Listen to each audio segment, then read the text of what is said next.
সেদিন রিসা রাগ করে চলে যাওয়ার পর থেকে সায়রা কথা বলে না দিঘির সাথে। দিঘির ভিতরেও কোনো অনুশোচনা বোধ নেই যে আগ বাড়িয়ে গিয়ে ক্ষমা চাইবে।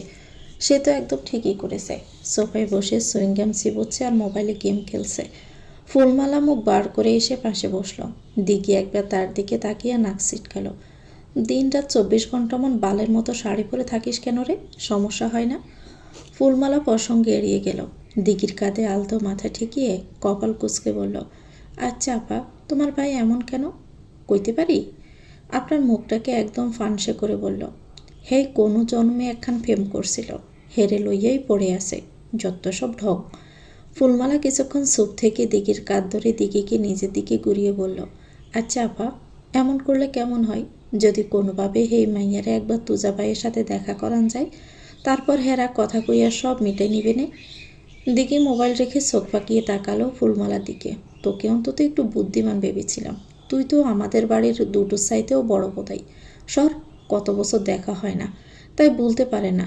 আর তোর কি মনে হয় একবার যদি এখন হের লগে দেখা হয় তোর দিকে ফিরে তাকাইব? বোম্বল কোনহানকার। অমন বোকাসোদাগিরি ভুলেও করিস না বলে দিলাম। তো কি করবো আমি? তোর করা না করায় কিছুই আসবে যাবে না রে ফুল। কোনোদিন যদি দাদাভাইয়ের মন গলে সে একাই তোর কাছে আসবে। ফাঁসে হাজার চেষ্টা করেও লাভ নেই কোনো। দাদাভাইকে বলানো সম্ভব না ফুল।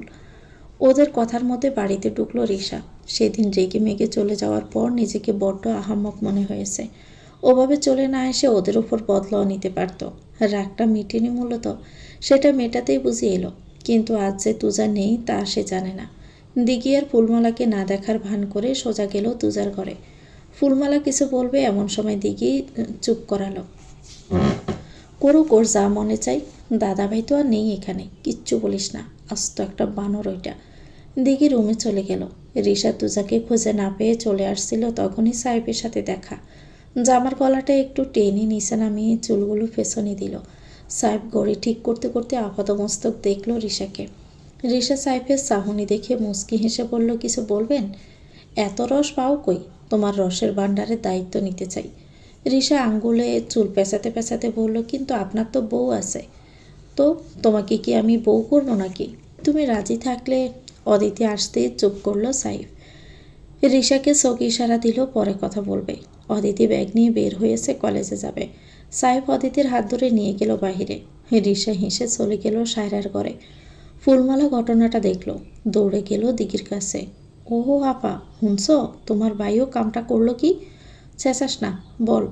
সাইফ ভাইয়ে রিসা ফিসারে কয় তোমার রসের ভাণ্ডারের দায়িত্ব নিব। চিন্তা করছো কত খারাপ বেটা, যেই সুন্দর বউ সে থুইয়া।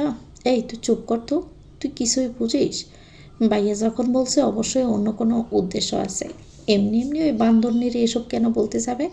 কি জানি বাপু, আমি কিছু বুঝি না। সাহেব ড্রাইভিং করতে করতে লুকিং মিররের দিকে তাকালো। অদিতি কেমন সন্দিহান চোখে তাকিয়ে আছে। সাহেব আয়নার দিকে তাকিয়ে ভ্রু নাচালো। অদিতি মুখ বাঁকিয়ে অন্যদিকে তাকালো। কি হয়েছে বলো তো আমার বউটার? এমন মুখটা ফ্যাসার মতো করে আছে কেন? আমার বাচ্চা বিড়ালটাই ঠিক আছে, ফ্যাসা মুখে আমার ভালো লাগে না। অদিতি মুখ গোমলা করে বলল, আপনি রিসার সাথে কি বলছিলেন? সাহেব ভেবেছিল অদিতি খেয়াল করেনি। বাপরে বাপ, বউটা দিন দিন চালাক হয়ে যাচ্ছে। আমাকে রস দিতে চাচ্ছিল, আমি বলেছি। সাহেবের কথা শেষ হওয়ার আগেই অদিতি বলল, রস মানে? কিসের রস? ওসব বাজে ছেলে মেয়ের কথা। আমার লক্ষ্মী বউয়ের এসব জেনে কোনো কাজ নেই। না, আমি শুনবই, আমাকে বলুন। শুনতে যখন হবে ক্লাস শেষ করে বাড়িতে এসো, প্র্যাকটিক্যালি বুঝিয়ে দিব। মুখে বললে তুমি বুঝবে না। অদিতি অবাক হয়ে শুধু তাকিয়ে রইল। কলেজের গেটে অদিতিকে নামিয়ে দিয়ে সাহেব গেল অফিসে। চালার পাড়ের গণদুর্বা ঘাসের ওপর কলাপাতা বিছিয়ে নানান খাবারের আয়োজন করছে তুজার সাথে থাকা ছেলেপেলেরা। খিচুড়ি বড় ডেকচি এনে উপর করে দিল কলাপাতায়। খাসি জবাই হয়েছে, জোল ছাড়া শুধু বুনা করা হয়েছে আস্ত খাসি। ছেলেপেলে মোট 12-14 জন হবে তুজা সহ। ওরা অবশ্য বলেছিল তুজার জন্য আলাদা রাখতে, কিন্তু তুজা আবার সবসময় ফর্মালিটির বিপক্ষে। সেও সকলের সাথে এক পাতেই খাবে। মানিক গেল মাটির কলস ভরে কল থেকে পানি নিয়ে আসতে। সাথে দইও কিনে আনা হয়েছে দোকান থেকে। 2টা দইয়ের বার কাগজ মুড়ে রেখেছে একপাশে। ঘন ঘাসের উপর সবাই গোল হয়ে বসেছে। হাঁসনাক নিয়ে এলো বেগুন ভাজা, তুজার বড়ই প্রিয়। সকলে হাত গুটিয়ে বসে আছে, তুজা আগে শুরু করবে সেই জন্য। তুজা এক পিস মাংসের সাথে এক লোকমা মুখে দিয়েই বলল, শফিক। জি ভাইজান। এক্কেবারে খাসা রাঞ্চস রে। কি রে, তোরা খাওয়া শুরু কর, বইয়ে আসস কেন? সকলেই খাওয়া শুরু করলো। তুজা আবার কম খেরাকের মানুষ, বেশি একটা খেতে পারে না। অল্পতেই শেষ করে দাঁড়িয়ে পড়ল। মাটির কলস থেকে কাঁসার গ্লাসটায় পানি নিয়ে হাত ধুয়ে নিল। মানিক খাওয়া ছেড়েই উঠল তুজাকে দই দিতে। তুজা মানিককে ধমক দেয়, আরে খাওয়া শেষ কর আগে, ওখানেই দইয়ের বাড় উপর করবি, আগে খা। তুজা সিগারেট ধরালো। চারদিকে আমের মুকুলের ঘ্রাণ মোমো করছে। তুজা বলল, ঘ্রাণটা ভালোই লাগে। কি এর ভাই? তুজা বাতাসে দোয়া ফুঁকে বলল, আম গাছে ফুল আইসে দেখস না, বসন্ত ঋতু চলে, এই সময় আমের ফুলের গ্রান ছুটে মেলা। হাসনাত মুখ ভর্তি খাবার নিয়েই হাসলো। ভাই, এত ফুল থুইয়া আপনার শেষমেশ আমের ফুলের ঘ্রাণ নাকে লাগলো? তুজা হাসে, আমার পছন্দ পলাশ ফুল। ভাই, কি কন্যা না কন, ওই ফুলে গেরান আছে? তুজা সিগারেটের নিচের অংশ সরে ফেলে বলল, ওই যে যারা রোজ ভেঙেও আবার হেসে নিজেরে সামলাই লয়, তাদের জন্যই বসন্তে 2-4টে পলাশ বেলি ফোটে, তাই পছন্দ করি। সবাই হা করে তাকিয়ে রইল তুজার দিকে। এমন কথা কখনো বলেনি। হাসনাত বলল, ভাই, আমনের মুখে এমন কথা জীবনেও শুনি নাই। শফিক বলল, হ ভাই, আমনে এমন কঠিন কঠিন কথা কইয়েন না, আমগো সেই হাসি খুশি বাইজানি থাইকেন, আপনারা উদাসীন দেখতে মন সায় দেয় না ভাই। তুজা হু হু করে হেসে উঠল। কি রে, শশা পাইলি কই? শশা আনছিলাম নাকি? মানিক দাঁত বের করে হেসে বলল, ভাই, রাশেদ গো ক্ষেতের, আমরা শত্রুর গাছ থেকে চিড়া লইয়া আইছি। তুজা রাগ করলো না, উল্টো হাসল। আমার জীবনে একটা বড় স্বপ্ন আছে বুঝলি, একদিন সব শত্রুদের ঘরে আটকাই, ল্যাংটা কইরা নাচামো। সবাই শব্দ করে হেসে ফেলল। খাওয়া শেষে তুজা আর দই খেলো না। সবাই হাত মুখ ধুয়ে এসে আবার বসল। তুজা গাছে হেলান দিয়ে বসে পড়ল। এরে মানিক, সন্ধ্যা হয়ে আহে প্রায়, নামাজ শুরু হয় কয়টায় রে? সবাই চমকে তাকালেও তুজার দিকে। ভাই, হিয়া দিয়ে আমগো কি কাম, আপনি যাইবেন নাকি? তুজা উপর নিচ মাথা নাড়ে। সবাই হতবাক তুজার কথায়। মানিক মন খারাপ করে বলল, ভাই, আপনি এমন আচরণ করতেছেন কেন? আমার কিন্তু ভয় করতেছে। ওদের সব কথাবার্তার মধ্যে আজান পড়ল মসজিদে। তুজা উঠে দাঁড়িয়ে বলল, কারো মনে চাইলে আয়, কারো নামাজে তো আর জোর করে নেওয়া যায় না। মানিক বলল, আর কেউ না গেলেও আমি যাবো ভাই, কারণ আমনের ভাবগতিক আমার ভালো ঠেকতেছে না, আমি আমনের লগেই থাকুম। তুজা মানিকের মাথায় গাঁটটা মারল, চল। ফুলহারা গ্রামের মসজিদটা উন্নত করেছে ওয়াহাব চৌধুরী। জুম্মার দিন সে আসলেও তুজা আসে না বহু বছর। মসজিদের কাল থেকে অজু করে গামছা দিয়ে মুছতে মুছতে ভিতরে গেল তুজা। মানিক কোত্থেকে যেন একটা টুপিও জোগাড় করে দিল। তুজা টুপি মাথায় দিয়ে মসজিদে ঢুকলো। মানিক বাহিরেই অপেক্ষা করল। ও নামাজ পড়তে পারে না। তুজা সালাম ফিরিয়ে মোনাজাত করল। কিছু সময় বাদে বেরিয়ে এলো। মসজিদের গেটের সামনে দাঁড়িয়ে মনে মনে বলল, ইয়া মাবুদ, বহু বছর আগে তোমার কাছে এসেছিলাম তারে পাওনের লাইগা, তারে আমি পাই নাই। একই জায়গায় আমি আবারও আজ সেজদা দিলাম ওরে বুলার লাইগা। আগের মোনাজাত কবুল হয় নাই, আমার কোনো আফসোস নাই। আমি পাপী, ভীষণ পাপী একটা বান্দা তোমার, আমার এই দোয়াটা কবুল করো মাবুদ। মানিক তুজার দৃষ্টি অনুসরণ করে বারবার মসজিদের দিকে তাকাচ্ছে, কিন্তু সেখানে এমন কিছু নজরে আসছে না যার জন্য তুজা তাকিয়ে থাকতে পারে। মানিক তুজার পেছন পেছন বের হয়ে আসলো। ভাই, একটা কথা কমু? ক। আপনি কেন ভালোবাসছিলেন হেরে কন্ত? মানিক, খোদা এমন কিছু চমৎকার মানুষ তৈরি করে রে, তাগর আশেপাশে গেলে প্রেমে না পড়া থাকুন যায় না। ওরে বলতে পারলে আমি হাসে ভালো হইয়া যাবো রে। তুজা হাসল। মানিক কিছুটা হলেও আন্দাজ করতে পারছে তুজা কেন জ্যোৎস্নাকে বলতে চায়। সন্ধ্যা থেকে সাহেব রিক্সার সাথে বসে গল্প করছে। অদিতি কফি দেওয়ার অজুহাতে একবার গেছিল দেখতে ওরা কি কথা বলছে, কিন্তু সাহেব অদিতিকে নিচে চলে যেতে বলেছে। অদিতি কিচেনে রান্না করছে আর বারবার সিঁড়ির দিকে তাকাচ্ছে। রাত হয়ে গেল, তাও দুটো নামছে না। রাগে অদিতির কান্না চলে আসছে যেন। টুনটান শব্দে পাশে থাকা ফোনটা বেজে উঠল। অদিতি ফোন হাতে নিয়ে দেখল অপরিচিত নাম্বার। রিসিভ করে কানে নিতে ওপাশ থেকে ভেসে আসে পরিচিত কণ্ঠস্বর। ভালো আছিস বুড়ি? মাহিত ভাই। অদিতির চোখ জোড়া চিকচিক করে ওঠে। ভাইয়ের মতো বড় করা সেই মাহিত ভাই কাকের ভয়ে লুকিয়ে মজা কিনে দিত। স্কুলে যাওয়ার পথে দাঁড়িয়ে থাকতো কাকের ভয়ে। টিফিনের টাকাটা আলগোছে হাতে গুজে দিত। অদিতির গলা ধরে আসে, কেমন আছো মাহিত ভাই? আমি ভালো আছি বুড়ি, তুই কেমন আছিস? আমিও খুব ভালো আছি। তুমি আমার নাম্বার কি করে পেলে? তোর সই লতা ও এনেছিল প্রধান বাড়ির বড় মার কাছ থেকে। লতার বোন প্রিয়তার বিয়ে হয়েছে আবার রহিম চাচার ছেলের সাথে। ওর কাছেই শুনলাম তো চৌধুরী বাড়ির বেটার সাথে বিয়ে হয়েছে। তোমাদের কতদিন হলো দেখি না ভাই, তোমাদের কথা আমার ভীষণ মনে পড়ে। এসো একদিন আমাদের বাড়ি। সেদিন কল দিয়েছিলাম, তোর স্বামী খুব খারাপ ব্যবহার করেছে আমার সাথে। সেই বাড়ি কী করে যাই বল? কই শ্বশুর বাড়ি আসলেই দেখা করলি না তো ভাইয়ের সাথে? আসলে ভাই আমার দাদি শাশুড়ি মারা গেছিল, এমন সময় গেছি তাই দেখা করা হয়নি। আর ও তোমায় চিনতে পারেনি তাই আর কি। ওপাশ থেকে কিছু বলার আগে কেউ কাঁধে হাত রাখলো অদিতির। অদিতি চমকে পিছন তাকায়। ফুলমালা অবাক হয়ে বলল, ও মা ভাবি, ডরাইছেন? ক্ষমা করেন, আমার ডাক দিয়ে আসা উচিত আছিল। অদিতি ফোনে বলল, ভাই পরে কল করছি। ফুলমালা বলল, ও ভাবি, তোমার স্বামী ওই সেরির সাথে কী করে গো?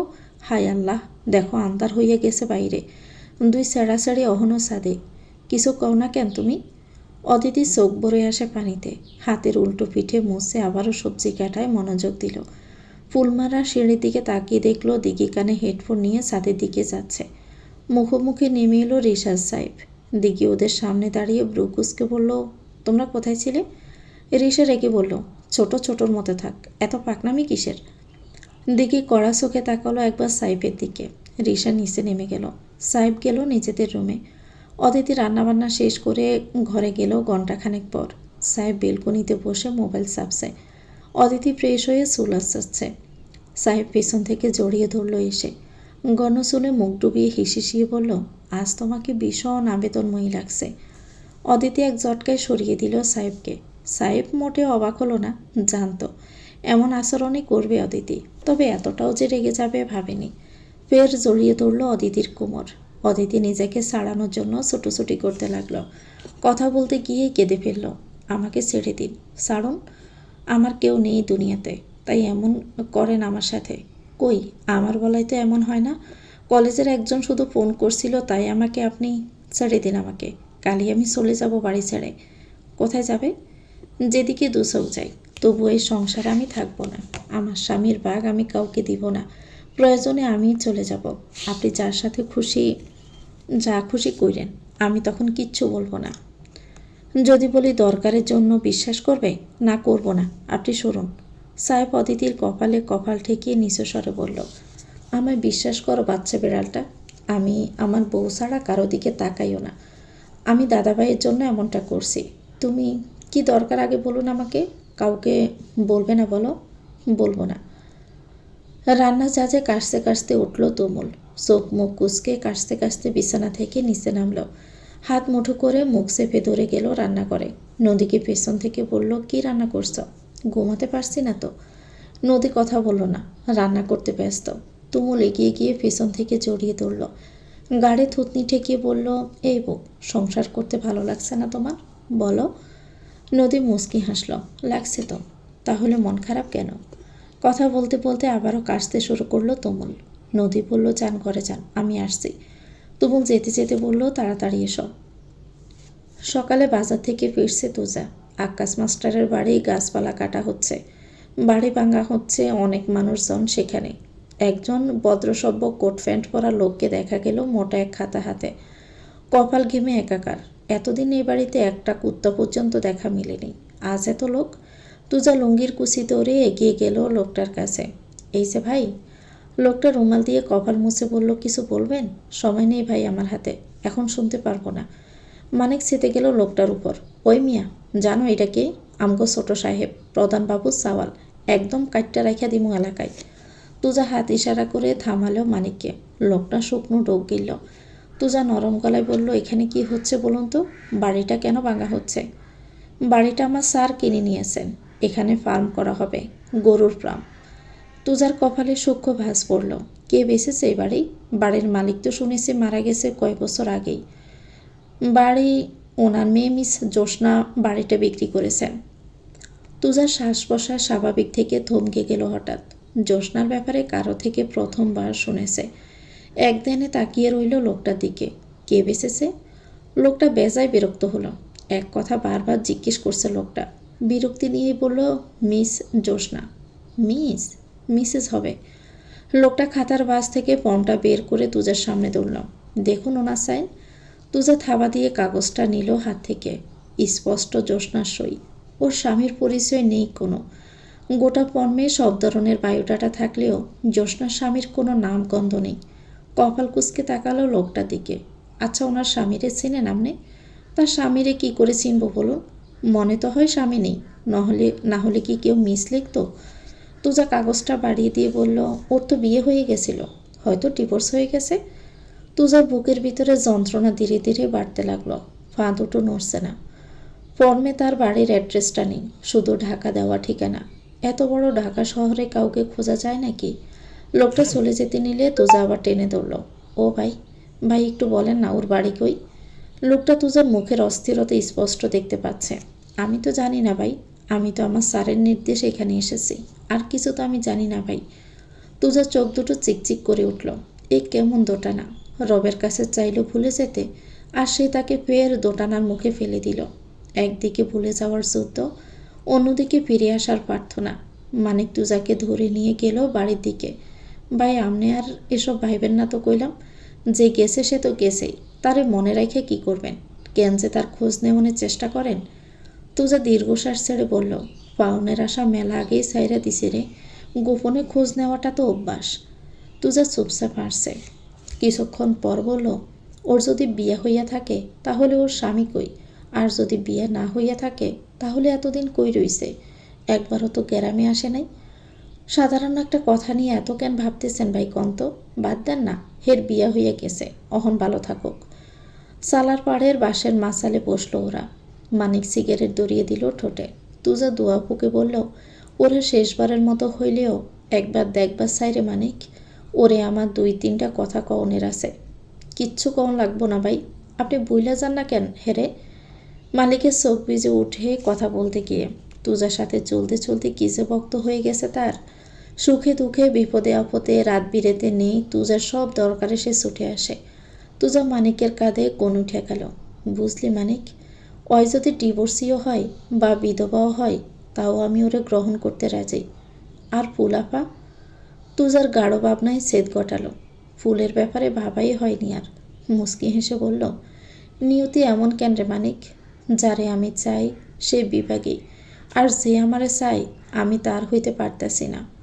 দুনিয়ায় এত অমিল কেন রে মানুষের মধ্যে? যে যারে চাই তারে পাইতে পারে না। সালার বাতাসে তুজার চুলগুলো উঠছে। মাসালে শুয়ে পড়ল। আকাশের দিকে তাকিয়ে বলল, মানিক। জি ভাই। আমি মরলে আমার কবরের পাশে রোজ আইবি তুই। আর যদি কোনো দিন জ্যোৎস্না দেখা পাস, ওরে বলিস আমি ওরে দেখার আকাঙ্ক্ষা বুকে লইয়াই নাই হইয়া গেছি। ওরে আমার কবর দেখাইতে লইয়া যাইস একদিন।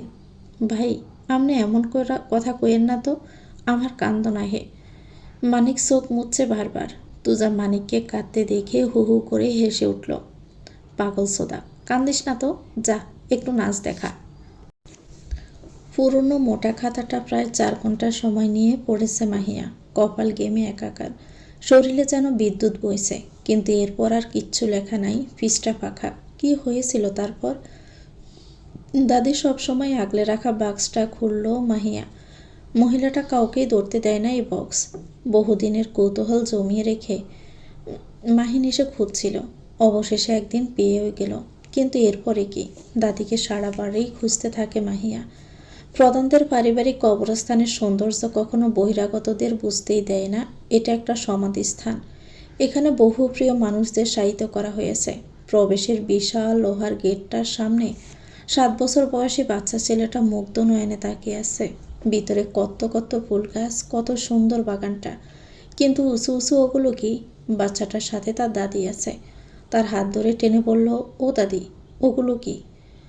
বাচ্চাটার দাদি সেদিকে তাকিয়ে বলল, ওগুলো কবর দাদু ভাই। কবর? কার কবর? গ্রাম প্রধানের পরিবারের সদস্যদের। বাচ্চাটা দাদির কাছে আবদার করে বসল, আমি ভিতরে যেতে চাই দাদি, প্লিজ দাদি। আচ্ছা যাও। গেট পেরিয়ে ভিতরে ঢুকতে বাম পাশে একটা কবর পড়ে।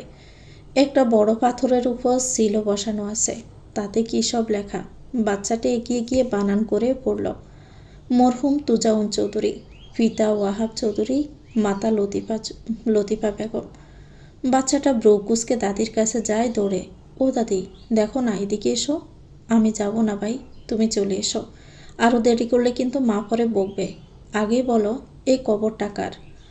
মহিলাটি দীর্ঘশ্বাস ছেড়ে বললেন, প্রধান বাড়ির বড় ছেলে তুজাউন চৌধুরীর। আর পাশেরটা? তার ছোট ভাইয়ের বউ মিশকাত জাহান অদিতি। বিয়ের পর অবশ্য অদিতি চৌধুরী হয়েছিল। বাচ্চাটার হাত ধরে বলল, এখন চলো। হাঁটতে হাঁটতে সামনে পড়ল আরও একজন মুরব্বী। এগিয়ে এসে বাচ্চাটাকে হাসি মুখে আদর করল। ও দাদিকে বলল, কি গো ফুলবু, তোমার এতে আজকাল দেখাই যায় না? হ্যাঁ, ঘর থেকে কি বাইর হও না? ফুলমালা মাথায় আসলটা টেনে হাসল। না গো, বাইর হওয়া হয় না আর। কাল ছেলে বউ নাতি লইয়া বাড়ি আইছে, তাই নাতিরে ঘুরতে নিয়ে আসলাম। ভালোই করছ, যাইও আমাগো বাড়ি। ফুলমালা নাতিকে নিয়ে বাড়ি ফিরল। মায়ের কাছে তাকে নিয়ে নিজে ঘরে চলে গেল। বয়স বেড়েছে, শরীর বেশি নড়াচড়া নিতে পারে না। খাটের উপর বসতেই কোত্থেকে মাহিয়া চিলের মতো উড়ে এলো। দাদির পায়ের কাছে বসে হাঁপাতে লাগলো। ফুলমালা অবাক হয়ে বলল, অমন হাঁপাচ্ছিস কেন মাহি? তারপর তারপর কি হয়েছিল দাদি? ফুলমালা ব্রু গোটালো। কোথায় কি হয়েছিল, কি বলছিস? মাহিয়া হাত ইশারা করে দেখায় খাটের এক কোণে নামানো খাতাটার দিকে। ফুলমালা খাতাটার দিকে তাকিয়ে অবাক হয়ে যায়। বড় বড় চোখ করে তাকায় মাহিয়ার দিকে। মুখ পুরি, তুই কেন হাত দিয়েছিস আমার এই বক্সে? বাকিটুকু লেখা কেন নেই দাদি? কি হয়েছিল তারপরে? কোথায় আছে তুজাউন চৌধুরী? সাহেব চৌধুরী আর তার স্ত্রী বা কোথায়? বলো না দাদি, তুজাউন চৌধুরী কি আর জ্যোৎস্নার দেখা পেয়েছিল? ফুলমালা দীর্ঘশ্বাস ছাড়ল। না। এগুলো কি তুমি লিখে রেখেছো দাদি? ফুলমালার চোখ চিকচিক করে উঠল। না, লিখছিল দিঘি আপা। দিঘির কথা মনে পড়তে ফুলমালার চোখে বেশি ওঠে সেই শ্যামলা মুখশ্রী, তেজি দুটো চোখ, সবার মুখের উপর উচিত কথা বলার সাহস। তার কল্পনা আবারও ফিরে গেল অতীতে, যখন বয়স ছিল কিশোরী। মনে মনে ভালো লাগতো দ্বিগুণ বয়সী এক বেপরোয়া পুরুষকে। নদীর বিয়ে হয়ে যাওয়ার পর চৌধুরী বাড়ি থেকে যেদিন ফেরত এসেছিল ফুলমালা আর প্রধান পরিবারের সবাই, তারপর দিন প্রধান বাড়ি আগমন ঘটে ফুলমালার বাবার। তার বাণিজ্য আগেই সমাপ্ত হয়েছে। ফুলমালাকে নিয়ে যেতে চায় এখন। ফুলমালা ঘরের এক কোণে গেট হয়ে বসে আছে। সে কিছুতেই যাবে না তুজা না আসা পর্যন্ত। মানিককে সাথে করে তুজা আজানের পরপরই রওনা হয়েছে ঢাকার উদ্দেশ্যে। কারণ কারো জানা নেই এদিকে ফুলমালার বাড়ি কয়েক গ্রাম পরে। আজ ওর বাবা গেলে কাল কিভাবে আসবে? আর একদিন যে থেকে যাবে তুজা কালই আসবে তারও কোনো নিশ্চয়তা নেই। কবে আসবে কিচ্ছু বলে যায়নি। তুজার সাথে দেখা না করে ফুলমালা কোনোভাবেই যাবে না। সকলের বোঝানোর কাছে হার মেনে ফুলমালা সলসল চোখে প্রধান বাড়ি থেকে বেরিয়েছিল। কবিতা বারান্দায় দাঁড়িয়ে দেখছিল ফুলমালা চলে যাওয়া। বাচ্চা মেয়েটিও দুঃখ পেয়েছিল ভীষণ। সারা রাস্তা ফুলমালা কাঁদতে কাঁদতে যায়। পুরান ঢাকার গলির মোড়ে দাঁড়িয়ে বারবার কাগজে লেখা ঠিকানাটার দিকে তাকাচ্ছে তুজা। ম্যানেজারের খবর অনুযায়ী এই গলিটার কথাই বলা হয়েছে। সামনে একটা মহিলা হোস্টেল, পাশে দুটো পুরনো বাড়ি, নিচে কয়েকটা চায়ের দোকান। পরিবেশ খুব একটা পরিষ্কার না, একটু আবর্জনাই। মানিক রোদে ঘেমে একাকার। তুজার দিকে তাকিয়ে বলল, ভাই অহন কি করবেন? ঠিকানা তো এই অবধি। তুজা চারপাশে তাকিয়ে বলল, এই মোড়ে 10-12টা বাড়ি আছে, খুঁজে দেখতে সময় লাগবে না, চল। 1 মিনিট ভাই। তুজা দাঁড়ালো মানিকের কথা। ভাই, আমি শুনছি যে এদিকের মানুষরা অপরিচিত কেউ দরজা টোকাইলে হাতের সামনে যা পায় তাই ফিক্কে মারে। তাহলে তুই সামনে থাকবি, আমি পিছনে, চল। মানিকের অনিচ্ছা থাকার পরেও যেতে হলো তুজার পিছু পিছু। প্রথম 6টা বাড়িতে গিয়ে কথা বলেও কোনো লাভ হলো না। সামনে একটা মহিলা হোস্টেল। যাওয়া ঠিক হবে কিনা ভাবতে ভাবতে অবশেষে গেল। মূল দরজাটায় বেল বাজাতে একজন 40 ঊর্ধ্ব মহিলা দরজা খুলল। সামনে দুজন পুরুষকে দেখে খ্যাক খ্যাক করে উঠল, জানো না এটা মাইয়াগো হোস্টেল? বেডা মানুষ এখানে আইসে গেলা। তুজা বিনয়ের সাথে বলল, কাকি, এখানে কি জ্যোৎস্না বলে কেউ থাকে? ও হো, তোমারে কইতে যামু কেলা? এডি কওয়া বারণ আছে, যাও তো বাপু, রাস্তা মাপো। তুজা অনুরোধ করে বলল, বলুন না চাচিজান, আমার তাকে ভীষণ দরকার। আমি অনেক দূর থেকে এসেছি, বলুন না দয়া করে।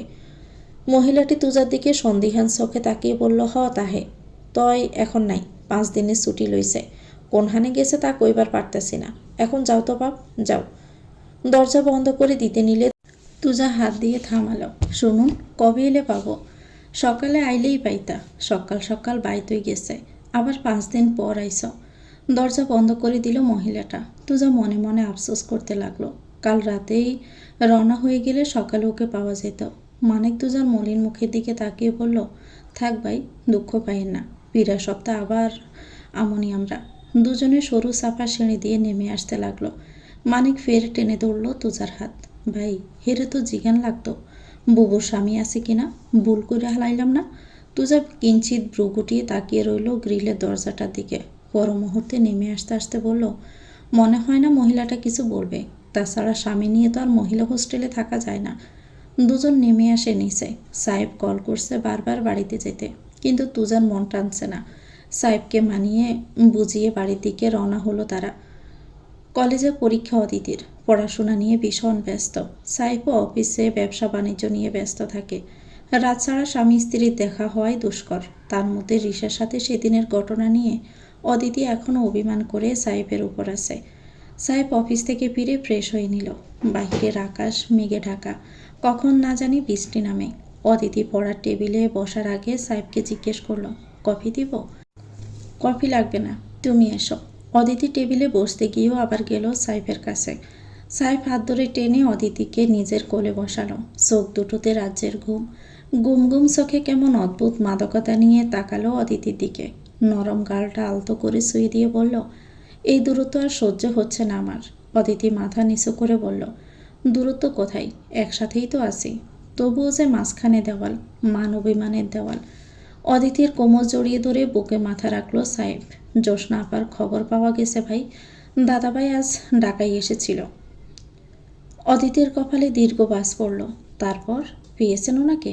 উনি যে মহিলা হোস্টেলে থাকে সেটা রিসার এক মামি চালায়, সেই সূত্র ধরেই আমি খোঁজ পেয়েছি। অদিতি সাইফের কোল থেকে উঠে গেল। আপনি কেন তাকে খুঁজতে গেলেন? যে এত বছর হলো চলে গেছে তাকে ডেকে আনার মানে কি? শুনুন, সত্যিকারের ভালোবাসা থাকলে সে এতদিনে একবার হলেও খোঁজ নিত। আর তাছাড়া ফুল দাদাভাইকে ভীষণ ভালোবেসে ফেলেছে। আপনি একবারও চিন্তা করছেন মেয়েটার কি হবে? সাহেব তাকিয়ে রইল অদিতির দিকে। যা হবে দেখা যাবে, খুব দেখিয়েন আপনি। এখন খেতে চলুন। জ্যোৎস্না আপার সাথে কখনো দাদাভাইয়ের বিয়ে সম্ভব না অদিতি, কিন্তু একবার দেখা করুক শুধু।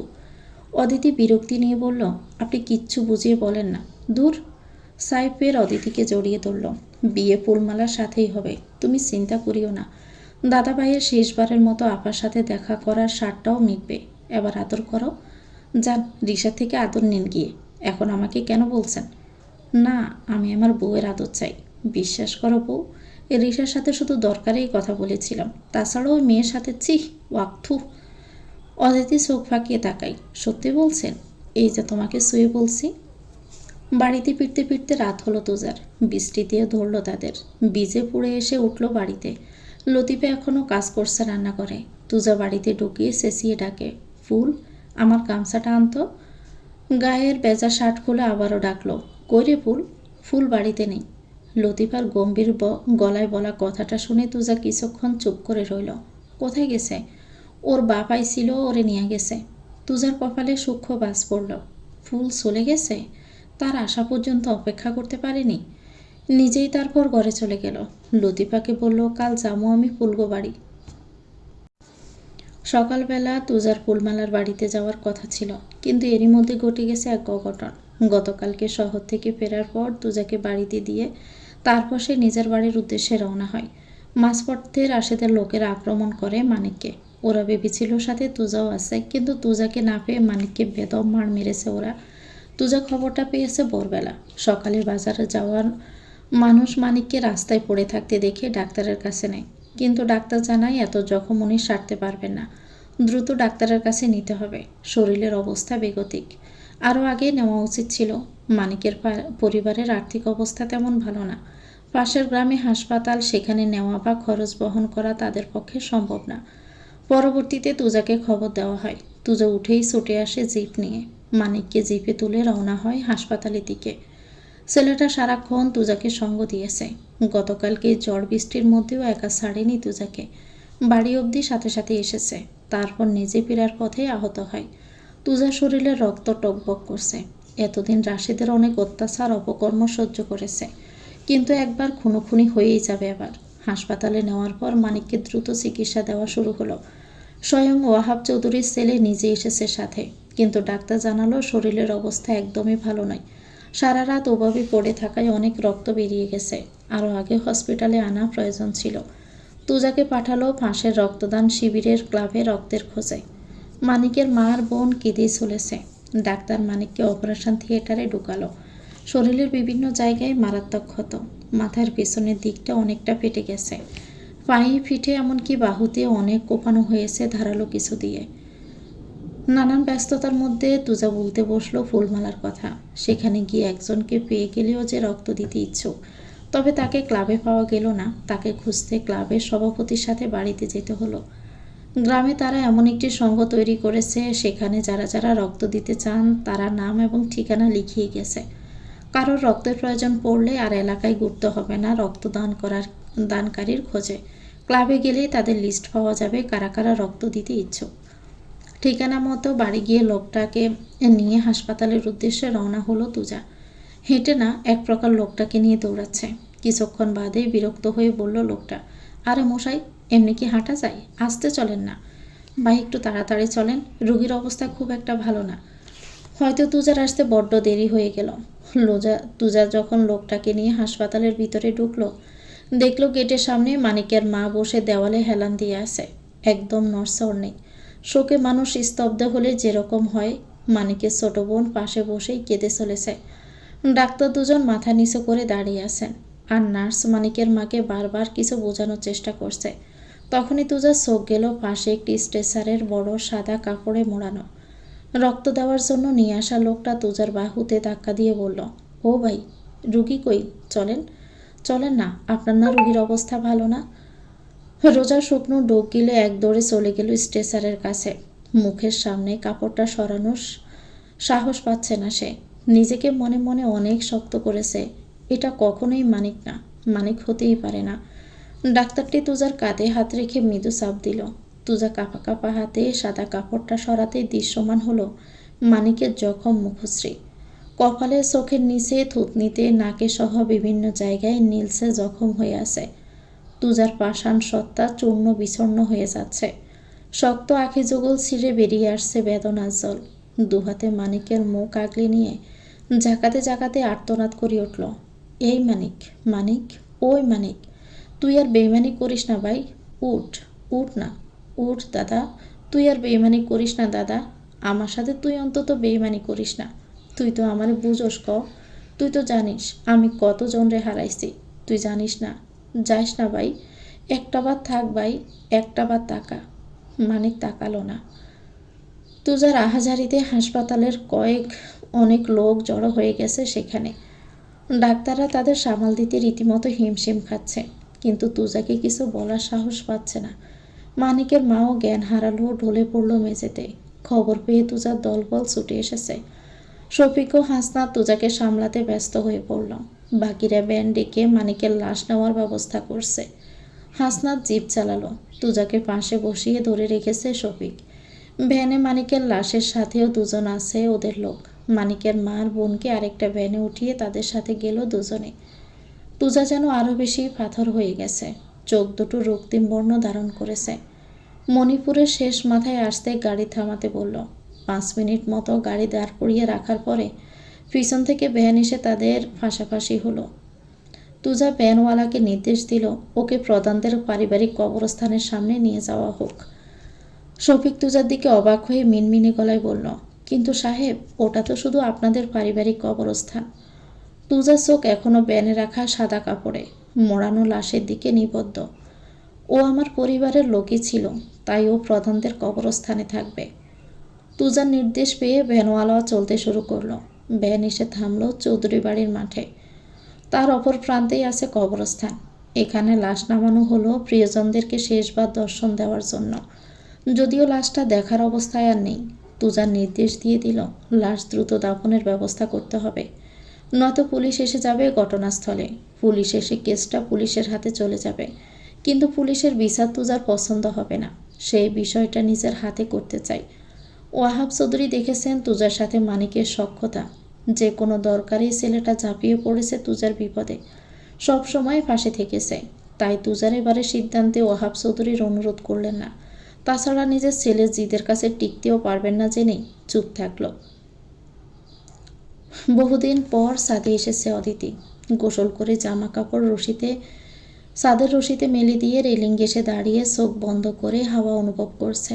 বাতাসে ভেজা চুলগুলো উড়িয়ে দিচ্ছে বারবার। শাড়ির আঁচলটাও উড়ছে। এখন বিকেলের সময়, আকাশটাও বেশ মেঘমেঘ, জড়ো হাওয়া বইছে। অদিতির বেশ ভালো লাগছে আবহাওয়াটা। এমন আবহাওয়া তার বরাবরই প্রিয়।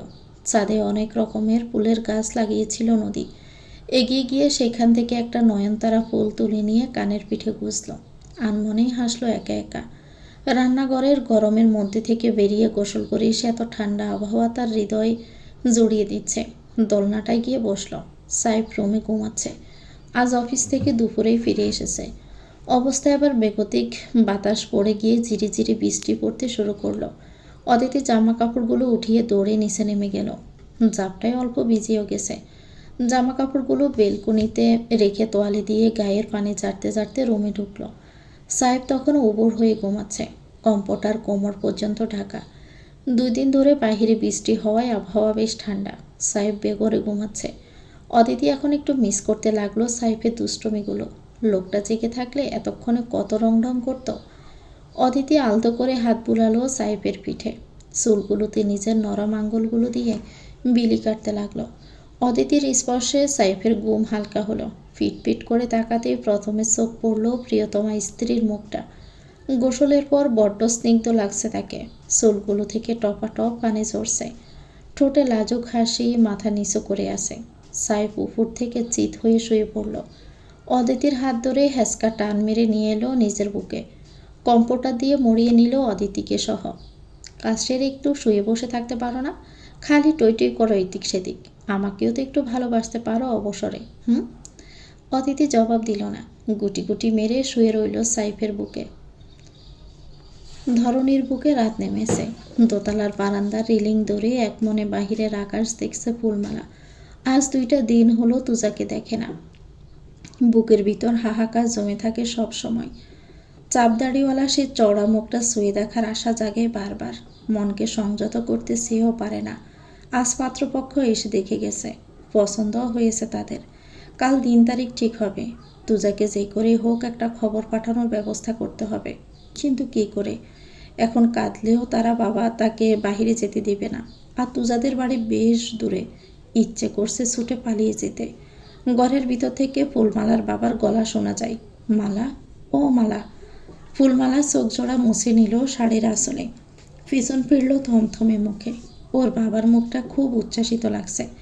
মারে, হাফিজ সাহেব খবর নিয়ে এসেছে। তোদের বিয়ের সামনে যে শুক্রবার, তার পরে শুক্রবারে তুই মেলা সুখী হবি রে মা, মেলা সুখী। ফুলমালা কোনো কথা বলল না। বাবা চলে গেল আবারও। বাহিরে জমজম করে বৃষ্টি পড়ছে। ফুলমালা ডুকরে কেঁদে উঠল। আপনি কোথায় তুজাবাই? কোথায় আপনি? আপনার ফুল যে পুইরা যাইতেছে তুজাবাই। আপনি আমারে লইয়া যান। কাঁদতে কাঁদতে মেঝেতে বসে পড়ল ফুলমালা। দিঘি কলেজে অ্যাপ্লাই করার পর থেকে বেশ বিন্দাস লাইফ কাটাচ্ছিল। কোনো পড়াশোনা নেই, কিচ্ছু নেই। মাধ্যমিক পরীক্ষার পর থেকে এই সুন্দর জীবনটা উপভোগ করলো সে। কিন্তু সেসবকে পিছনে ফেলে সময় এগিয়ে চলে গেছে কয়েকটা মাস। দিঘির কলেজে অ্যাডমিশন হয়ে গেছে। আজ থেকে কলেজে যেতে হবে বলেছে তার বাবা। রেডি হয়ে সোফায় বসে জিমাচ্ছে দিঘি। অদিতি বেজা চুল ঝাড়তে ঝাড়তে নিচে এলো। দিঘিকে জিমুতে দেখে বলল, কি হলো আপু, খাচ্ছ না কেন? দিঘি নিপু নিপু চোখে বলল, স্যালাদে একটু বিষ মিশিয়ে দাও ভাবি। কী সব উদ্ভট কথা বলছো বলো তো? তুমি না কত চাঙ্গা, অমর নেতিয়ে পড়লে কেন? আমার কলেজে যেতে ভালো লাগে না ভাবি। কখনো কি গিয়ে দেখেছ? কেমন লাগলে বুঝলে কি করে? প্রথম দিন যাও, সুন্দর মতো বেরিয়ে পড়ো। অদিতি কিচেনে যেতে যেতে বলল, পাশের ফ্ল্যাটে খুব গন্ডগোল চলে। কাল ছাদ থেকেও আওয়াজ পেয়েছিলাম। আবার সকাল সকাল পুলিশের গাড়ি ঢুকলো দেখলাম। দিঘি হকচকিয়ে উঠল। ঝামেলা লাগছে? আগে বলবা তো। আমার ঝামেলা দেখতে যে ভালো লাগে, কি বলবো। দাঁড়াও, চেয়ার আর 1 প্যাকেট পপকর্ন নিয়ে আসি। আমি আর আজ কলেজে যাচ্ছি না। আমি ছাদে গেলাম। তুমি কোল্ড ড্রিঙ্কস নিয়ে এসো তো। দিঘি এক দৌড়ে চলে গেল ছাদে। অদিতি হতবাক দিঘির কাণ্ডে। মেয়েটা কী দাদু দিয়ে তৈরি আল্লাহই ভালো জানে। ওদিকে সকাল থেকে অদিতির সাথে কথা বলার চেষ্টা করছে, কিন্তু অদিতি রেগে মেগে অ্যাকশান। রাগের কারণটা হলো গতকাল এক মেয়ে এমপ্লয়ির সাথে ফেসবুকে ছবি দেখছে সাইফের, তাও আবার দিকি দেখিয়েছে অদিতিকে। সাইফ বলেছে একটা পার্টিতে মেয়েটা এসেছিল একটা সেলফি রিকোয়েস্ট করতে। সাহেব ব্যাস তার ক্যামেরার দিকে একটু তাকিয়ে মুচকে হেসেছিল। কিন্তু দিঘি এমন একটা পার্সন, সে দিনকে রাত বোঝাতেও সক্ষম। নিশ্চিত অদিতির মাথায় নেগেটিভ চিন্তার ভুট্টা ওই ঢুকিয়েছে। ছাদের কোনা ঘেঁষে উকিঝুঁকি দিচ্ছে দিঘি, চেষ্টা করছে কোনোভাবে দেখা যায় কিনা। আসমকাই পিঠে ধুম করে এক কিল পড়ল। দিঘি পেছন ফিরে তাকালো চমকে। অগ্নিমূর্তি হয়ে তাকিয়ে আছে সায়রা। অদিতি থেকে শুনেছে দিঘি কলেজে না গিয়ে ছাদে এসেছে পাশের ফ্ল্যাটের ঝামেলা দেখতে। ফিটে হাত বুলাতে বুলাতে মুখ ভার করে নিচে আসলো দিঘি।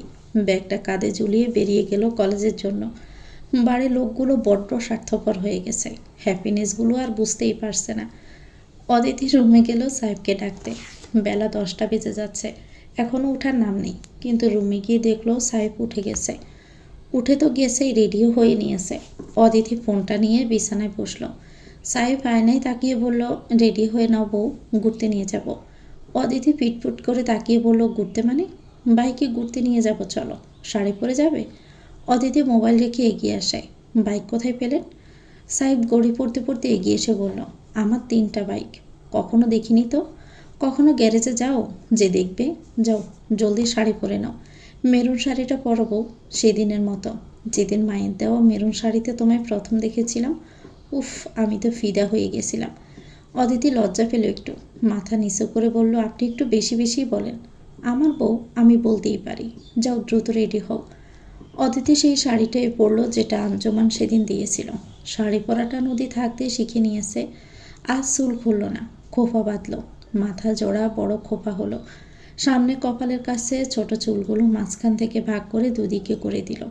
ঠোঁটে লাগালো অল্প পরিমাণে পিঙ্ক লিপস্টিক। হাতে সাইফের দেওয়া চিকন 2টা স্বর্ণের শুনে চিকচিক করছে। গলায় পাতলা একটা চেন। ব্যাস, এতটুকুতেই রমণীকে অপরূপা লাগছে। আগাগোড়া পরখ করলো সাইফ। অদিতি ব্রু উঁচিয়ে বুঝালো, কেমন লাগছে? সাইফ অতিলম্বে বুকে হাত চেপে ধরে চোখ বন্ধ করে কপাল কুঁচকালো। অদিতি হাসল। সাইফও হেসে ফেলল। নিজের বাহু অদিতির দিকে বাড়িয়ে দিয়ে বলল, যাওয়া যাক। অদিতিও স্বামীর বাহু নিজের বাহু দিয়ে জড়িয়ে ধরল। দুজনেই বেরিয়ে এলো ঘর থেকে। নিচে নামতেই তাদের হাসি খুশি মনটা ফাটা বেলুনের মতো ফুঁস হয়ে যায়। ড্রয়িং রুমে 10-12 জন পুলিশ গমগমে পায়ে ঢুকলো। বাড়ির চারদিকে তারা দেখতে থাকে। সাহেব এগিয়ে যায় তাদের দিকে। কি ব্যাপার অফিসার, সব ঠিক আছে তো? অফিসার সাইফের দিকে তাকিয়ে সন্দিহান চোখে জিজ্ঞেস করলো, আপনি কে? সাইফ চৌধুরী। হাবিব চৌধুরী আপনার বাবা? না, আমার বাবা হাসান চৌধুরী। হাবিব চৌধুরী আমার কাকা। কোনো প্রবলেম স্যার? অনেক বড় প্রবলেম মিস্টার সাহেব, ডাকুন, আপনার গুণধর কাকাকে ডাকুন। সাহেব অদিতিকে ইশারা দিল হাবিবকে ডেকে আনতে। অদিতি গেল হাবিবের ঘরে। সাহেব তাদের উদ্দেশ্যে বলল, আপনারা বসুন। আমরা বসতে আসিনি। মিনিট 5 অতিক্রম হওয়ার পরেও তারা আসছে না। ওসি হাতের ঘড়ি দেখছে বারবার। হঠাৎ একজন কনস্টেবল বলল, স্যার ওই যে গাড়ি বেরিয়ে যাচ্ছে বাড়ি থেকে। Oh no! সবাই হুড়মুড়িয়ে দৌড় লাগালো গাড়ির পিছ পিছ। কিন্তু তারা সদর দরজা পার হওয়ার আগেই গাড়ি বেরিয়ে গেল। কনস্টেবলরাও গাড়িতে উঠল। সাহেব তাদের পিছু পিছু গেলে অফিসার বলল, ওনাকে ধরতে না পারলে আপনাদেরও ছেড়ে কথা বলবো না। সবাই গাড়িতে উঠে পিছু নিল হাবিবের গাড়ির। অদিতিও দৌড়ে বাহিরে আসে। সাহেবের বাহুতে হাত রেখে বলল, কি হলো বলুন তো? কাকাকে যখনই বললাম পুলিশ এসেছে আপনার সাথে দেখা করতে চাই, কাকা ওই পাশে দরজা দিয়ে দৌড়ে বেরিয়ে গেল। সাহেব চিন্তিত হয়ে তাকিয়ে রইল সড়কের দিকে। আমিও তো কিছু বুঝতে পারছি না, কি হলো বলো তো? চলো বাড়ির ভিতরে চলো, কাকিয়াকে জিজ্ঞেস করি। সায়রা রুমে বসে বসে কাঁদছে। অদিতি আর সাহেব জেদে কান্নার তো পারো বাড়ল। সাহেবও সায়রার পাশে মেঝেতে বসে পড়ল।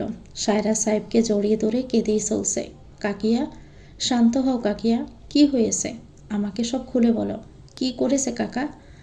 সায়রা কাঁদতে কাঁদতে বলল, তোর কাকার টাকার লোভে অবৈধ ব্যবসায় জড়িয়েছিল রে বাবা। এখন আমি কি করব? আমার মেয়েটার কি ভবিষ্যৎ হবে? ও সাহেব, তুই কিছু একটা কর বাবা। সাহেব বোঝে না সায়রার কথার আগামাতা। কি ব্যবসায় জড়িয়েছিল? কি করেছে কাকা? ড্রাগসের ব্যবসা করত। সাহেব আর অদিতি যেন আকাশ থেকে পড়ল। বাড়ির মধ্যে থেকে ভাবিব এমন কাজ করছে আর তারা জানতেও পারেনি। কবে থেকে এসব চলছে কাকিয়া? আর আগে কেন বলনি আমাদের? মানিককে কবর দেওয়ার পর সারা রাত তুজা কবরস্থানে কাটিয়েছে। সবাই কত করে অনুরোধ করলো বাড়ি ফিরতে, কিন্তু তুজা ফিরল না। কার সাথে বাড়ি ফিরবে? একা কোনো দিনও ফিরেছে নাকি? সব সময় তো সাথে মানিকও থাকতো। কত দুঃখের সঙ্গী ছেলেটা। সকাল হয়ে বেলা উঠলে তুজা বাড়ি ফিরল, সারা গায়ে মাটি লাগানো। অনেকটা সময় নিয়ে গোসল করলো। মানিকের মা সকালে এসে কবরের পাশে পড়ে অনেকক্ষণ কেঁদে গেছে। তুজা গোসল করে এসে বসার ঘরে সোফায় বসলো। লতিফা বেগম পাশে বসে বললেন, ফুলের বিয়ে ঠিক হয়েছে, আইস পাকা কথা হইব। তুজা বিরক্তিতে চোখ বুজে নিল। সব সমস্যা এক সময়ই এসেছে তার জীবনে। কপাল কুঁচকে বলল, খবর দিল কে? সকালে হান্নান পত্র নিয়ে আইছে, কইল আইস পাকা কথা কইতে আইব। আমি না কইরা দিছি, কেউ যাইতে পারবো না। তুজা কিছুক্ষণ পর চুপ করে রইল, চোখ বন্ধ করে রইল। হঠাৎ বলল, আমি যাব। লতিফে একটু অবাক হলো তুজার কথায়। কাঁধে হাত রেখে বলল, তোর যাওন লাগবো না বাপ, তোর নাই মাথা টাথা ঠিক। এখন কি কইতে কি কবি, বুঝুসই তো, মাইয়াটার বিয়া। তুজা শুনল না, দীর্ঘশ্বাস ছেড়ে বলল, আমার যাইতে হইব মা, ফুল আমার অপেক্ষায় থাকবো। আর দেরি না করে উঠে গেল তুজা। ঘরে গিয়ে পাঞ্জাবি পরে বেরিয়ে গেল। লতিফা অনেকবার বারণ করলেও শুনল না। জিপ নিয়ে রওনা হলো ফুলমালার বাড়ির উদ্দেশ্যে। খানিক পথ গিয়ে বাজার দেখে জিপ থামালো। কিনে নিল কিছু ফলমূল, মিষ্টি। এত বছর পর যাচ্ছে, কিছু না নিয়ে গেলে হয়। সাথে ফুলমালার জন্য নীল রঙে একখানা শাড়িও নিল। ফের জিপ ছুটিয়ে চলে গেল ফুলমালাদের বাড়িতে। গাড়ি গিয়ে থামলো দোতলা বাড়িটার সামনে। আগের যুগে ছোট্ট দোতলা বাড়ি। জিপ থামাতেই চোখে পড়ল বাড়ির আঙিনায় আরও কিছু গরুর গাড়ি। বুঝলো পাত্রপক্ষ এসেছে। তুজাকে দেখে দৌড়ে আসে ফুলমালার আইবুড়ো কাকা। বয়স 50 পেরিয়ে গেছে, বিয়ে করেনি এখনো। তুজাকে জাপটে দৌড়ে যে সে কি আদর। তুমি আইসো বাপজান, কত বছর পর আইলা এই গরিবের বাড়িতে। আহো আহো, মেলা দিন ভালো দিনে আইসো। ফুলের হবু শ্বশুর বাড়ি থেকে লোক আইছে, ভিতরে কথা কইতাছে, আসো আসো। জিনিসগুলো জিপ থেকে উনিয়ে নিলেন। তুজা জোর করলো অবশ্য নিচে নিতে। বয়স্ক মানুষ, এত কিছু নিতে কষ্ট হবে, কিন্তু উনি দিলেন না তুজার কাছে। তুজা ভিতরে ঢুকলো। বসার ঘরে সোফায় 8-9 জন লোক। ফুলমালা একটা চেয়ারে গুটিসুটি মেরে বসে আছে মাথা নিচু করে। খয়েরি রঙের একটা শাড়ি পরে মাথায় বড় গোমটা টেনে বসে আছে। তুজাকে ঢুকতে দেখে ফুলমালার বাবা উঠে দাঁড়ালেন। আরে আব্বাজান, তুমি আসো আসো, আমার কত বড় সৌভাগ্য। বাবার কথায় মাথা তুলে তাকালো ফুলমালা নিজেও। চোখাচোখি হলো তুজার সাথে। সাদা পাঞ্জাবির হাতা গোটাতে গোটাতে এগিয়ে আসছে। দাড়িগুলো আগে থেকে বেশ বড় হয়েছে। চোখের নিচে কেমন কালশিটে দাগ জমেছে। ফুলের চোখ চিকমিক করে ওঠে।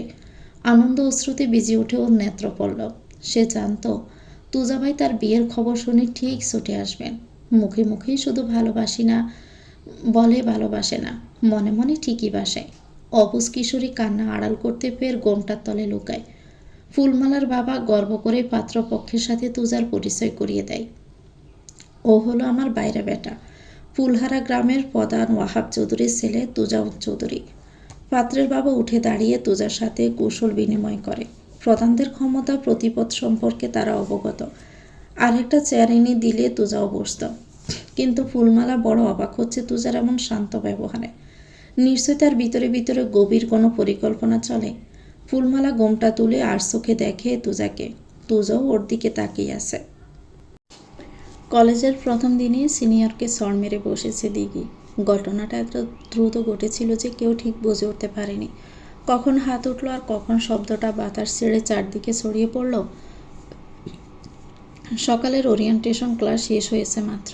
নতুনদের মুখে চাপা উত্তেজনা, নতুন কলেজে প্রথম দিন তাদের। ঠিক তখনই একদল সিনিয়র এসে বের করলো গেটের পাশে। মাঝখানে দাঁড়িয়ে জিশান 3য় বর্ষের ছাত্র। ক্যাম্পাস রাজনীতির প্রভাবশালী মুখ। ছাত্র সংগঠনের একটি গুরুত্বপূর্ণ পদে আছে। তার উপস্থিতি মানেই বাকিরা একটু সরে দাঁড়ায়। দিঘি প্রথমে বিষয়টা গুরুত্ব দেয়নি, কিন্তু যখন তার পথ আটকে দাঁড়ানো হলো তখন সে থামল। নতুন? এক সিনিয়র ঠোঁট বাঁকিয়ে জিজ্ঞেস করলো। দিঘি সংক্ষিপ্ত উত্তর দিল, হ্যাঁ। তাহলে রীতিমনে পরিচয় দিতে হয়। আগে জিশান ভাইকে সালাম দাও। দিঘি ব্রু কুঁচকে গেল। কেন? চারপাশে হালকা হাসাহাসি। জিশান ধীরে ধীরে এগিয়ে এলো। তার চোখে একরকম অভ্যস্ত আধিপত্য। এটা নিয়েও এখানে থাকতে হলে সিনিয়রদের সম্মান করতে হয়। দিঘি শান্তস্বরে বলল, সম্মান তো আদায় করে নিতে হয় আচরণ দিয়ে। জিশানের ঠোঁটের কোণে হাসি ফুটল। সে এক পা কাছে এসে দাঁড়ালো। তোমার সাহস তো বেশ, কিন্তু এই ক্যাম্পাসে কার কতটা জায়গা সেটা আমি ঠিক করি। এই কথাটা বলেই সে হাত বাড়িয়ে দিঘির চিবুকটা আঙ্গুল দিয়ে উঁচু করতে গেল, যেন তাকে নিচ থেকে উপর পর্যন্ত যাচাই করছে। কিন্তু দিঘির কাছে সেই স্পর্শটাই ছিল সীমা অতিক্রম। দিঘির চোখ মুহূর্তে বদলে গেল। তার ভিতরে জমে থাকা অপমান, রাগ, প্রতিবাদ সব একসাথে বিস্ফোরিত হলো। ঠাস করে একটা শব্দ হলো। শব্দটা পরিষ্কার, দৃঢ়, দ্বিধাহীন। দিঘি দাঁত চেপে বলল, আপনার পথ থাকতে পারে, ক্ষমতাও থাকতে পারে, কিন্তু আমাকে ছোঁয়ার অধিকার নেই। চারপাশ নিস্তব্ধ। জিশানের গালে স্পষ্ট দাগ। পাশে দাঁড়ানো ছেলেরা ক্ষেপে উঠতে যাচ্ছিল, কিন্তু সে হাত তুলে থামিয়ে দিল। তার চোখে এবার অন্যরকম দৃষ্টি, অপমানের সাথে মিশে আছে বিস্ময়। কি সাহস মেয়েটার, ভাবা যায়? দিঘি আর এক মুহূর্তও দাঁড়ালো না, সোজা হেঁটে চলে গেল। কেউ ভাবতেও পারেনি কলেজের প্রথম দিনে এক নতুন মেয়ে প্রভাবশালী সিনিয়রকে চড় মেরে যাবে। জিশান গালে হাত দিয়ে চোয়াল শক্ত করে দাঁতে দাঁত পিষে পিছন থেকে ডাকলো, দাঁড়া। দিঘির পা থামল। পিছন না ফিরেই বলল, এবার থামলে হাড়গোড় আস্ত থাকবে না বলে দিলাম। জিশান হাতের মুষ্টি শক্ত করে এগিয়ে গেল দিঘির দিকে। উদ্দেশ্যে আবার সেও এক সর লাগাবে মেয়েটাকে, কিন্তু তার হলো না। কাছাকাছি আসতে দিঘি এক লাথি মারল জিশানের হাঁটু বরাবর। জিশান হাঁটু চোট সামলাতে না পেরে দফাস করে পড়ে গেল মাটিতে। পুরো ক্যাম্পাস যেন তখন আশ্চর্যের সর্বোচ্চ স্তরে অবস্থান করছে। জিশানের চোখ দিয়ে আগুন বের হওয়ার উপক্রম। প্রথম দিন এসেই এই মেয়ের এত সাহস প্রদর্শন কারোই হজম হলো না। জিশান হাতে বর দিয়ে রক্তচক্ষু নিয়ে উঠতে গেলেই দিঘি নিজের হাতে থাকা পানি ভর্তি বোতল দিয়ে মাথায় মারল এক বাড়ি। উপস্থিত সকলে সমস্বরে আ করে উঠল। জিশানের কয়েকজন মেয়ে ক্লাসমেট এসে দিঘিকে ধরতে গেলে দিঘি পানির বোতলের মুখ খুলে ছড়ে মারল তাদের দিকে। পুরো ক্যাম্পাস ভর্তি স্টুডেন্ট তখন একসাথে তালি দিয়ে উঠল, উচ্ছ্বাসের সাথে ও ও করতে লাগলো। ওদের কেউ কেউ আবার শীষও বাজালো। মেয়েটার দম আছে বলতে হবে। এরা এসেছে পর থেকে জুনিয়রদের অত্যাচার করে চলেছে। এমন প্রতিবাদ আরও আগেই করা উচিত, প্রয়োজন ছিল। সবাই শুধু হাত গুটিয়ে দেখে গেছে এতদিন।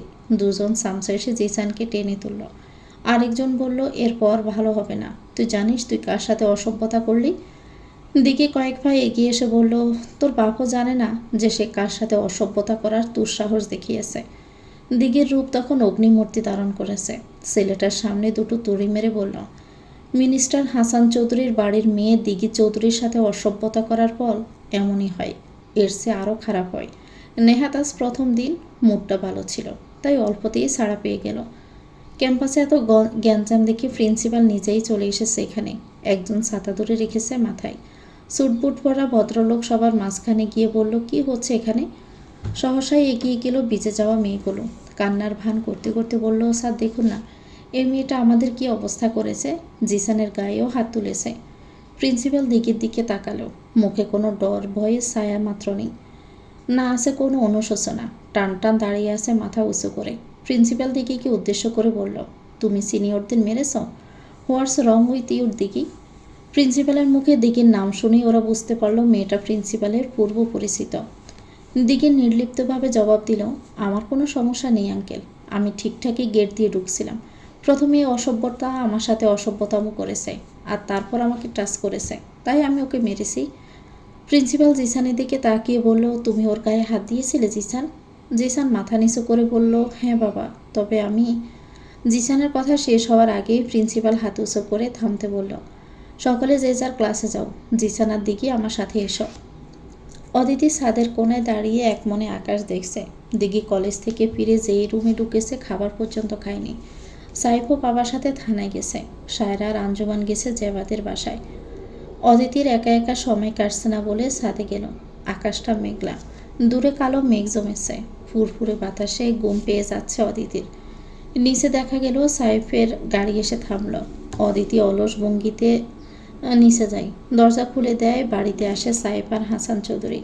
হাসান চৌধুরীকে খুব রেগে আছে দেখা যাচ্ছে। অদিতিকে জিজ্ঞেস করলো, দিঘি কোথায়? কোথায় দিঘি? এক্ষুনি ওকে ডাকো।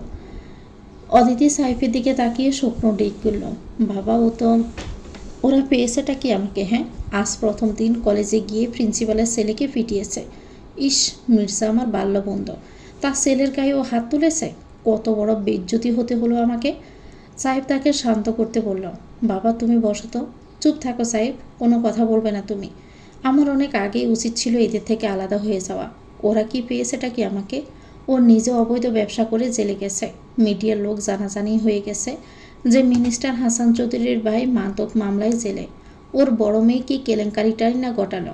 পুরো সমাজ এত এত অতিথি সকলের সামনে আমার মাথা নিচু করে দিল। আবারও ছোট মেয়ে কলেজে গিয়ে মাস্তানি করছে। অদিতি ভয়ে ভয়ে বলল, কাকা জেলে আছে? সাহেব শুধু উপর নিচ মাথা নাড়ল। এরই মধ্যে বাড়িতে এলো আঞ্জুমান আর সায়রা।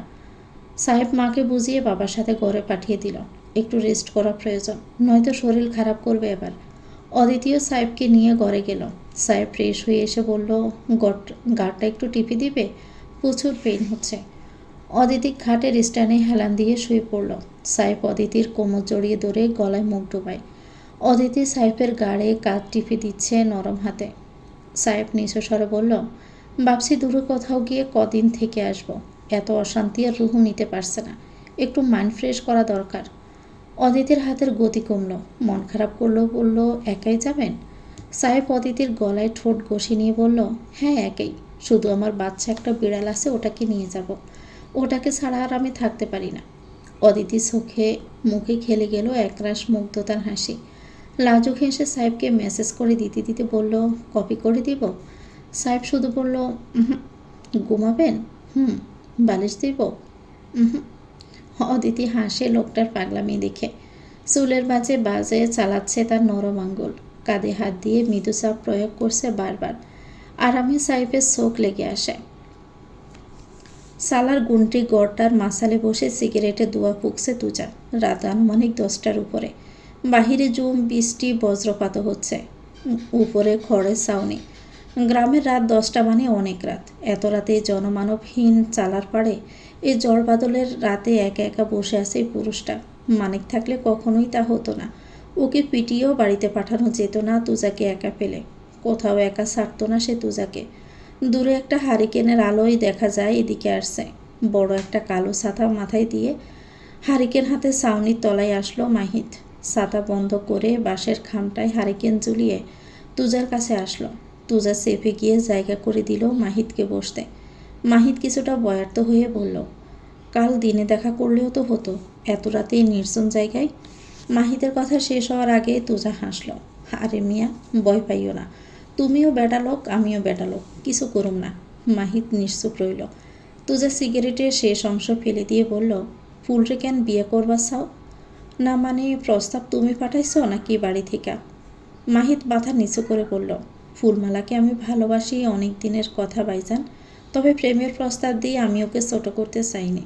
ভেবেছিলাম বিয়ের যোগ্য হলে সরাসরি বিয়ের প্রস্তাব পাঠাবো, তাই করেছি। তুজা তীক্ষ্ণ চোখে পরখ করল মাহিতকে। যদি শুনো ফুল অন্য কাউরে ভালোবাসে তখন কি করবা? মাহিতের মুখে অন্ধকার নেমে আসে। তাহলে নিজের ভাগ্যের দোষ দিয়ে ওকে যাকে ভালোবাসে তার হাতে তুলে দিব।